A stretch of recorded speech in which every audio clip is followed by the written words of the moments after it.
Bine te-am regăsit. Îți voi arăta cum să lovești corect forehand-ul și cum să ții priza corectă pe rachetă, da? Cea mai uzuală priză și cea mai folosită și comodă este practic cum e racheta de jos, da? Deci racheta e pe pământ jos. Ai luat-o, asta este priza de dreapta, da? Se vede. Să spunem că ești în poziția de așteptare. Aici ai priza de serviciu, priza ciocan. Din poziția de așteptare, după cum se vede, cu mâna stângă mișcăm puțin racheta, ne așezăm priza, da? Avem priza de dreapta, exact cum ți-am arătat mai devreme. De aici începe și răsucirea trunchiului, da? Ducem racheta în spate, cu mâna stângă arătăm mingea, racheta este în spate deja.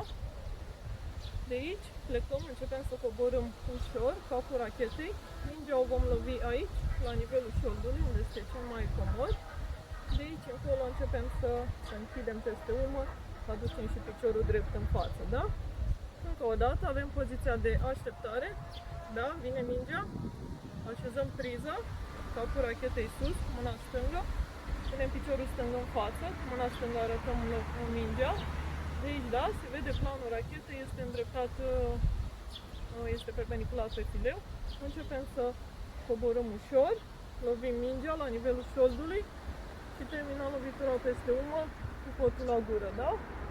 Încă o dată, puțin mai repede, poziția de așteptare, vine mingea, așezăm priza, racheta în spate, îndoi în genunchi, piciorul stâng în față, către înainte lovim și închidem peste umăr.